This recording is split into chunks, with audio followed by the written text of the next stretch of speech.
So, welcome back to the Deathmatch World Cup 5 Group Stages replay casting. We've got Ubetnir on Keba up against Maldhar on Cumans. So, players both pretty well versed, AoE 2 players.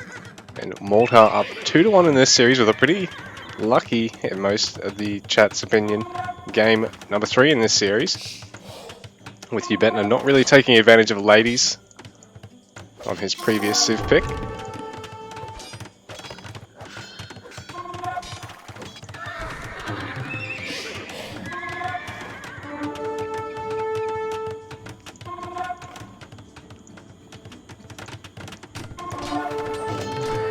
So both players able to defend their starting villages pretty well. Now there's a big spam of step lancers. Well, Ubetnir going to be getting some halbs out. He's got some barracks out to defend. Getting some of his own cavaliers as well. They rallied onto defense for the time being. So Ubetnir playing a defensive game through this one. Maldhar's already sort of started to really apply the pressure. In Cumans, he's got a nice, spammy, unique unit cavalry. Perhaps not quite as strong as the paladins, the cavaliers in a straight up fight, let alone paladins, but definitely a little bit more spammy. And now Ubetnir's got to go for a bit of a halb push against a mostly cav opening, but there are heavy cavalry archer transition to clean this up.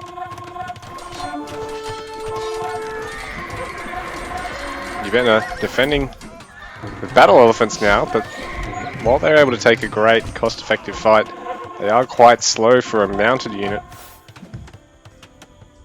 I believe elephants are the slowest mounted units in the game. Could be wrong, but definitely slower than the step lancers. At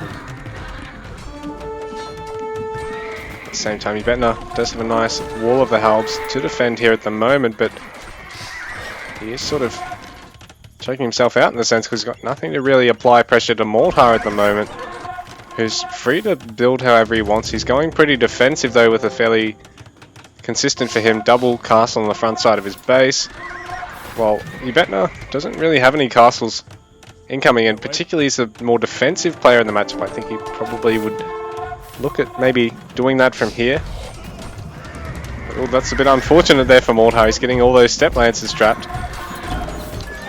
So while they're able to take a fight against the battle alley, they are going to have Scorpion chipping away at them.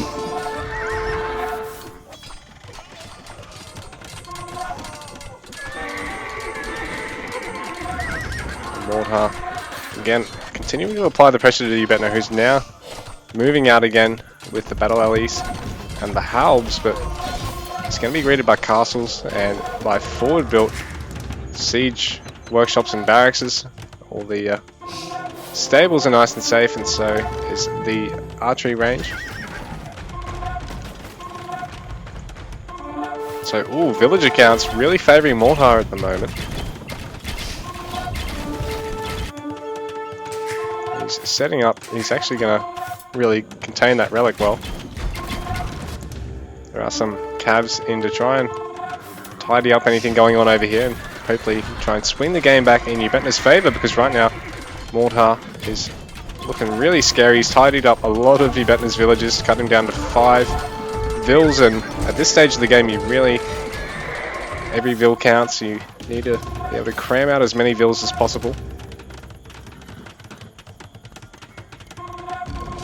So, ooh, I think Ubetnir would have been better off trying to stay and clean that up rather than running through. I think he actually ended up trying to see if he could kill any bigger packs of vills. Maldhar doing a great job here, continuing to keep the boot on the throat of his opponent. Ubetnir not down without a fight though. Still got cavs running in and around the map just to try and see what he can work away at. Get a quick villager or two.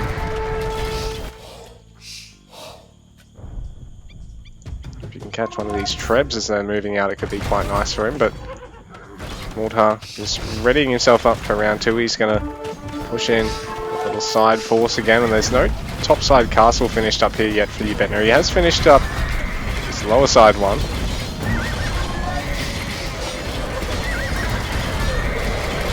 A little bit of friendly fire there. That being the only go forward, because if he can land a good shot on these Scorps, he can really deal a lot of damage, killing one in the end, but not really being worth it. Ubetnir safe and sound at home. He hasn't quite finished up that town center yet. I think he must have lost a Maldhar, sorry. Must have lost a villager there. But Ubetnir still down on 9 villages. He's only got 3 town centers finished at this stage. Maldhar looking very dominant in this game. 4. But this is match point, so Ubetnir's going to try with all his might to see if he can make anything work. He's going to bleed a lot of the halbs though. Really rough for our friend Ubetnir in the red trunks. Keeping most of his army hunkered down here, and he's managed to clean up on that top side of his base, so he's going to finish off the town center. He's going to go for a topside castle as well, but bearing in mind Maldhar already up to 52 vills at this point in the game. Ubetnir struggling. He's pushing out with these battle allies though, and he needs to be a little bit careful because there's a good number of onagers, but if he can get on top of them and force the onagers to focus them, they're never going to be able to worry about the Scorps. And now Ubetnir swinging things back in favour. He's actually ahead on score, so I think he's got a little bit more in the bank than Maldhar at the moment. For his great initial damages, things are slowing down slightly. He's having to transition to Kitchaks just to try and thin out the halbs, but then he's going to have to be very careful against the Scorpions. These battle should be able to take out the TC in reasonable time, but they are going to have their castle slowly working away at them. So I guess one of the perks of the LE civs is while they are a bit slower than the other mounted units, they are able to tank and sit under castles to focus down eco and villages, like, you know, villages and TCs and houses a lot better. So Kitchak's having to move back. Maldhar doesn't want to overextend with them because Ubetnir can always focus down them and get some, even with this, the pass-through damage, the fact that they pierce makes it really tough. You can't sit straight behind your front line. Ooh, those onagers actually, they're just on repeat fire, ground attack. So Maldhar's going to have to be careful with that. He doesn't want to overextend. At the same time, I guess it just prevents any quick move in with the halbs or the elephants under the castle. So yeah, he's finally taking them off. Ground attack there. Things coming to a bit of a halt now in the game. Ubetnir stabilising. He's caught up with 60 vil pop to 100 now for Maldhar. So both our players going to take this one into the mid game now, it seems. Ubetnir having access to gold on both sides of his base. He's got a reasonable number of TCs now. His army pop is actually consistent size with Maldhar's at the moment, so he can look at trying to boom up behind this if he can. But Maldhar's starting to get some monks, so he's going to start capturing the relics now. He's going to grab that lower side one, work on these other ones around the map if he can, because if he can pick them off. Oh, Ubetnir's already here with a monk, but he hasn't actually bothered to take the relic just yet. I think he was a little bit worried about the army earlier, and now he sort of missed his opportunity, forgotten about the monk while he's been multitasking around the map. Quite common. So he probably could look at snatching that right now, because that might be the next target for Maldhar, who's for now not actually focusing on any relics while he takes the fight, because he's focused on the trebs and, you know, gotten his money's worth right now. Ubetnir's not really wanting to engage this. He's having to repair the castle until he does get a treb of his own out, or an onager, because the Scorpions, they're not going to kill the trebs terribly quickly unless a whole bunch of them move in, and by then I think they'll be just inside castle range, and the treb, I think if they land a shot, can actually hit and kill one of them instantly. Nice little raid here from Maldhar. He's managed to sneak some Kitchaks in. Trying to wall up and gate this area. A little bit unsuccessful. All the villagers of Ubetnir's falling, but he's only 30 vils now. Down now. He was down 40 a minute or two ago. So Ubetnir's actually streaming forward with his eco behind this quite well. It's just that Maldhar's applying some great pressure around the map. He's stopping that vil count from, you know, having corrected completely so far.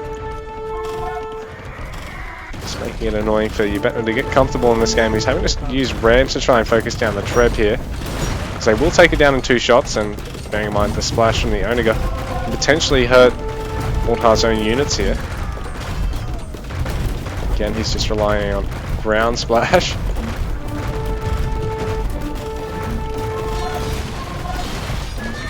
So I guess the point is he uses it before something's about to actually engage to guarantee a hit. And then he just doesn't worry about it till later on. And again, he's stuck some more cavalry into the back of Ubetnir's base, so there is a bit of a gap here somewhere that he's getting through. He's still managing to keep that eco from fully catching up here, because Ubetnir still struggling to get past that 90 vil pop mark, while Maldhar on that comfortable 115, 113 that we've been seeing him sit on for most of the games in the series. He's grabbing the relics now, and I think, ooh, he must have grabbed that other relic. GG, well played. Ubetnir having to tap out in the series. He's run out of resources. Unfortunate for him.